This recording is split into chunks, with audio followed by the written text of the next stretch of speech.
Hello learners. In this second video on sculpture in India, the focus of our discussion will be basically the developments of sculptural tradition in medieval India, the regional variations in sculpture of India, and the present state of sculptural tradition and style in the contemporary times. So let us start our discussion with the medieval period. Regional variations in the style of sculpture during the medieval period, that is 8th to 12th century, was marked by a large number of states and dynasties such as Pratiharas in the north, Palas in the northeast, Chandelas of north central India, and Rashtrakutas in the Deccan. Most of the dynasties of medieval India followed Hinduism, though they also patronized Buddhism and Jainism. We all know that the consolidation of the Islamic Empire took place in the later part of the century. However, due to differences in the religious beliefs, there was a marked change in the style and the images as far as the art of sculpture is concerned. The style of Indian art sculpture is largely determined not by dynasty but by region. Every region and period produced its distinct style of images, largely independent of any dynasty that happened to rule over a specific region. So, we find that the influence of regional patterns are very important as far as sculpture is concerned. With the breakdown of the Gupta Empire, there was marked changes in the sculptural tradition from 7th century onward. There were changes in the proportions, graceful movements, as well as the various form of metals that are used. We find this new changes from the beginning of 8th century. The artist emphasized breadth but with a feeling of rhythm. There was more focus on simple structures. The decorative details were restricted. In the 9th century, there were distinctive changes in the northern Indian style, where again the focus was more on the life of the ordinary people. Sculpture reached its standard of elegance during the medieval period. The earlier works were modified, but they were not lost. The sculpture at the Shiva temple at Indore or Telika Mandir temple at Gwalior are examples of the new changes. By 10th century, the convention of northern Indian sculpture was well established. The Lakshmana temple at Khajuraho and the Parasnath temple in Rajasthan are examples of the sculpture tradition. The style had become harder and angular, and the figures were decorated with lot of jewellery. In the 11th century, we find that huge temples were constructed which were adorned with exceptional sculpture and are found all across northern India. The carvings were conventional, the features were rigid, and the ornamentation was in certain cases repetitive also in nature. We had lot of such temple building activities in Gujarat, where lot of uniformity in the sculptural tradition was found. In the 12th century, the traditional sculptural tradition of North India seems to decline. However, we find sculptural work in Kashmir which was most massive. We can understand the Gandhara influence, and the changes took place as far as the overall figures were concerned, and this can be seen from the sculpture from Avantipura. Now, the sculptures at the regional forms are very different. As far as the sculpture in eastern India is concerned, the flatness of planes and angularity was one of the most important factors. However, they became less prominent, and the figures had a sense of mass and weight. This can be clearly seen from the sculpture from Konark in Orissa. 9th century was the most flourishing period when a series of images representing the gods and goddesses of Buddhists were made at Nalanda. The images of 10th and 11th century were more decorative. By the time it was 13th century, the style became more graceful, and India widely used wood as also a material. In Bengal and Bihar, bronze sculpture developed, which is evident in sculptures discovered from various sites of Nalanda. The ruined Buddhist stupa near Gyaspur, Vidisha in Malwa has 4 majestic Buddhas and can be dated back to 8th century. The Buddha on the southern side is accompanied by the Bodhisattva. The surviving structural temples of the 8th and the 9th century in central India and Rajasthan belong to Pratihara style. This style is derived from the Gupta style with regional variations. The Pratihara temple walls are decorated with single band of sculpture. Pillars with lotus designs and elephants on walls were carved.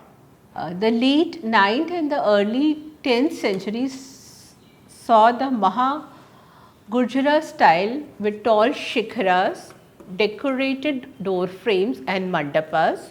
The mandapas, shikharas and the walls of the temple were extensively used for sculptural tradition. During this time period, the Chandelas were the greatest power in central India. They were great builders of temples, tanks, forts and palaces. The capital Khajuraho was the principal site of sculptural activity and was the highest point of building activity. The Khajuraho temples are famous for their exotic relief panels, which illustrate the tantric practices of certain medieval cults. In these temples, we find various sculptural traditions which are geometric in form with floral designs and postures of female. Now, after this, there is a sudden decline in the sculptural artifacts. With the coming of Turks, the sculptural activity carried out by the rulers and the nobles came to a temporary halt. The walls of the tombs and palaces were decorated, but they were generally decorated with the use of geometrical figures, and calligraphy was widely prevalent. However, during the time of Akbar, he invited guilds of indigenous artisans and gave them freedom to experiment. So, in this way there was a unity and continuity in the art of India. The depiction of motifs, birds, human and supernatural beings constituted the chief mode of art of ancient India as well as that of Jains and Buddhists. So, we find similar motifs carved and sculpture decorated in red sandstone in large number of monuments. We have these monuments which were built both by the regional rulers as well as some of them were also designed under the regime of Akbar at Agra and Fatehpur. The Mughal sculptural tradition focused on beautiful barricades having elephant mouths. Tusk and trunk was widely used as far as the sculpture art in forts was concerned. We have a number of forts which were built during this time that depict large number of carved elephants, parrots and peacock.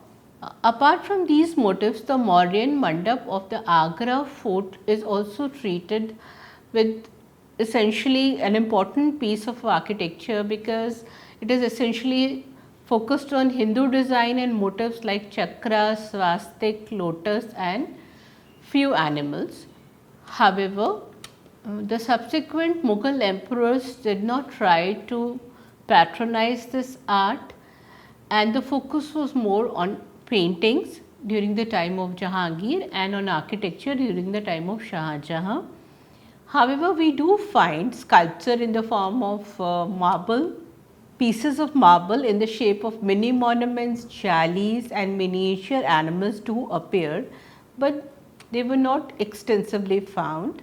With the coming up of Aurangzeb, this whole activity saw a reversal because there was a prohibition on the image making, carving and other activities. So, learners, as far as sculpture is concerned, the focus was primarily on Petra dua, inlay colored and semi precious stones carved and inland stonework during the Mughal time. However, the ancient Hindu temples that survived and during that time was very much popular, and lot of activities continued side by side with the patronage of rural workers. We find during the Mughal times excellent craftsmanship in this tradition when we visit tourist places such as Taj Mahal or the Jama Masjid Mosque, Red Fort. We are able to see the inland stonework, the depiction of flowers, also scenes from the Mughal court and the life of the common man. During the Mughal period, the marble was the generously used and one of the important features of the Mughal sculpture. We find that white marble was a popular building material, and most of the religious buildings were also carved out of marble. The Mughal sculpture clearly states the influence of both Persian and the Indian style. The stone construction, shallow arches and the rich ornamentation, carved pillars and columns was typical Indian features that were incorporated in the Mughal architectural or the sculptural traditions. So, we have chhajjas and jharokas, we had the projecting balconies, we had extensive use of tile work, and in the mosques we do find the garden which was dividing the entire structure into center points and use of domes and the influence of Persian tradition. So, the Mughal sculpture was responsible for introducing new features such as double dome, decoration with flowers, and the Indian sculpture just reached its height during this time period. The regional rulers focused more on the temple construction activities. So, the temples were decorated both externally and internally with sculpture. We find statues in either stone or bronze which were dedicated to the religious cult, and we had several pavilions which housed the monumental figures of divine animals such as the bull Nandi of Shiva or the Garud bird of Vishnu or the Vahara boar of an avatar of Vishnu. So, we have abundance evidences to show that the sculptural production emerged as a great style, though it was not centrally patronized and developed at the regional level. The style became increasingly complex, and in Bengal we had a new style which was the Pala style that developed as far as this tradition is concerned. The artistic developments were focused more on the adornments, embellishments, use of multiplication of arms, number of heads representing the same god.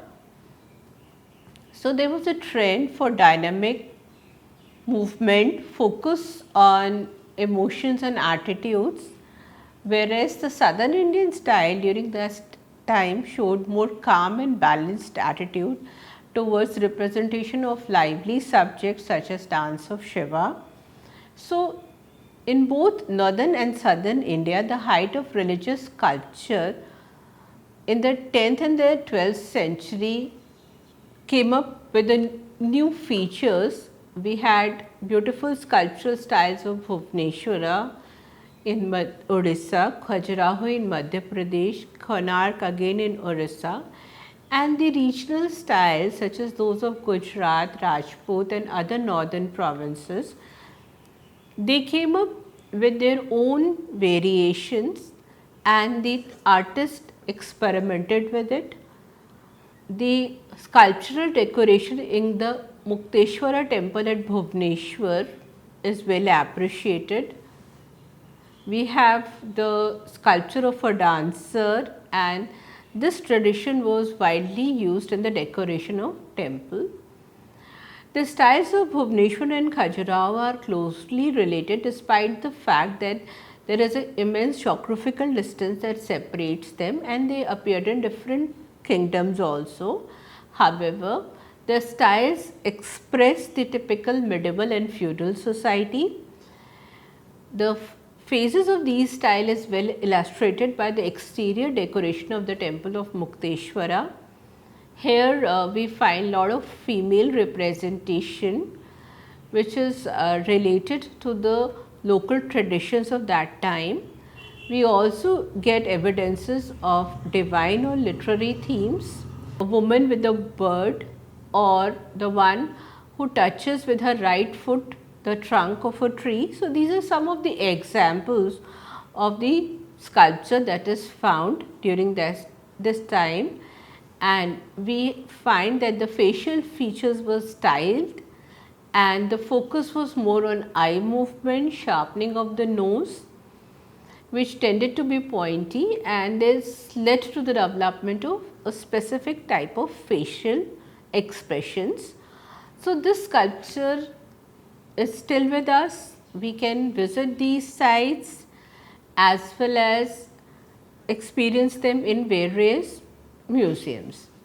The temples at Mount Abu built around 1239 AD also focus on the medieval sculptural characteristics. Some of these characteristics even persisted up to 19th century AD. We have examples of sculptural tradition in Chamba, Kangra, Kulu and Kumaon districts, which belong to the hilly regions of India. Images were decorative and were basically focused on the mythological traditions. We have outstanding sculptural pieces which are found at Kashmir, and they show a deep influence of the Gandhara school of architecture.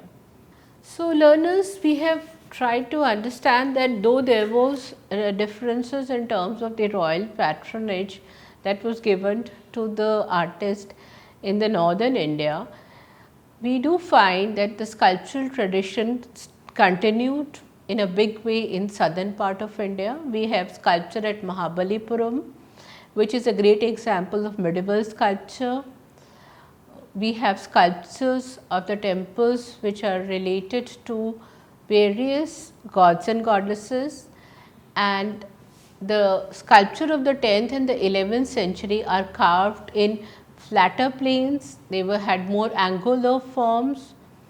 We have sculptural traditions which we find in the temple of Tanjore. So, these structured halls of the temple indicate the mudras, and the gopuram also indicate the sculptural tradition. In southern India, bronze sculpture occupied a special place and it has its own role. During this time, we had lot of bronze sculpture. These sculpture images represented Hindu gods. Some of them are still worshipped at various temples of southern India. Karnataka possessed a flourishing school of sculpture during this time, which we can see at the temples of Pattadikal. Similarly, in Maharashtra, the cave temple at Ellora are examples of this phase of sculpture. A series of panels depict incidents from Hindu mythology in high relief are found in the Rameswara temple also. The Kailash temple also has a remarkable group of elephants struggling with a lion all around its plinth. So, we find that during the 13th and the 14th century, a distinctive style was developed by the Hoysala dynasty. The art of South India got a new impetus in the hand of the Pallavas, who patronized the artist. The artist used metal as a medium of expression, and this period is remarkable for excellent sculpture in bronze. The subject matter was mainly religious. Over 35 bronze images of the Pallava age are identified in various temples. Shiva has been seen in various moods. Appears to act of granting in case of the various lifestyle images. We find that best image of Shiva is found in the South Indian metal art during this time period. The next dynasty which helped in the development of sculpture is the Cholas. The Cholas were the most celebrated rulers of the Sangam age who gave extensive patronage to art. We had nearly 23 Chola rulers who had taken control of the empire for around 400 years, and we find development of sculpture with reference to ornamentation. Images of Parvati from Tanjore are now available in the various art museums. The artistic ideas of the classical Chola art of the 11th century find full expression in the Nataraja image, which is still available with the government museum at Chennai. The movement of art under the Chola continued for a long period with lot of experimentation. Some of the later Chola rulers such as Balakrishna had patronized, and the sculpture is available in various museums. So, learners, we have studied that the Pallavas, Cholas, Pandyas continued to patronize sculpture with related to temple tradition. These sculptures were primarily classical in form and focused on the various aspects of day-to-day life. The cave shrine at Elephanta is another great monument of the Rashtrakutas, which contains the famous Mahesh Murti. The three heads emanating from one and the same body representing three different aspects of Lord Shiva. The central face with a calm and a dignified appearance shows him as the creator. The one on the left with a severe look portrays him as the destroyer, and the third to the right with a calm and a pacific expression. So, the mighty Cholas who succeeded the Pallavas and ruled over southern India from the 9th to 13th century created the greatest temples at Tanjore and at Cholapuram, which have lot of evidences related to the development of sculpture. The Brideshwara temple is one of the most mature and majestic as far as the Chola temples is concerned, where we have gracefully modeled sculpture figure with fixed poses, delicate ornamentation, pleasant faces which added charm to the work. So, the Chola art was also influenced by the art from Ceylon, as well as we had artists who travelled up to Java and Sumatra also. During the 17th century, lot of work was done under the kingdom and patronage of the rulers of Madurai and Tanjore. Animal motifs can be seen with fantastic details at the Sri Rangam temple in Tiruchirappalli. So, the style is full of experimentation. We had furious horses whose heads support the pillars and are carved with great skill and vigor. The riders are shown in realistic poses trying to control them. So, each sculpture is realistic and the conception is extremely fantastic. The tradition of stone sculpture, however, continued. During this time, the sculpture was, as I discussed with you, was not well patronized by the medieval rulers and the Islamic rulers. Similarly, the British time also we do not find much of the evidences related to the sculpture tradition. So, learners, the entire sculptural tradition of India developed and was patronized by the regional rulers. So, in the west of part of India, we had the marble sculpture which we found in Gujarat. In Rajasthan, we had the Jain temples at Mount Abu. We do have images of four-armed Vishnu, the Hindu god of preservation. The weapons during this time were more as shown as personified, and there was conventional decorative motifs such as the miniature images of Brahma and Shiva. The Dilwara temples of Mount Abu are outstanding examples of Western school of Jain tradition. They are sculptural masterpieces which tell us about the efforts and the imagination of the sculptural artist at that point of time. The Hoysala dynasty in southern India also focused on the development of sculpture in the Mysore region. The temples they built at Belur were full of decoration. They again focused on ornamentation more than the movement or the grace of human body. Hoysala sculpture is highly embellished, overloaded with ornamentation, but on the other hand we find that in the Kashmir sculpture we have the memories of the Gandhara school and the influence of Gandhara school. So, learners, we have studied in this video that sculpture is very much linked with the various art related activities in the different phases of Indian history. We had flourishing schools of sculpture during the ancient times.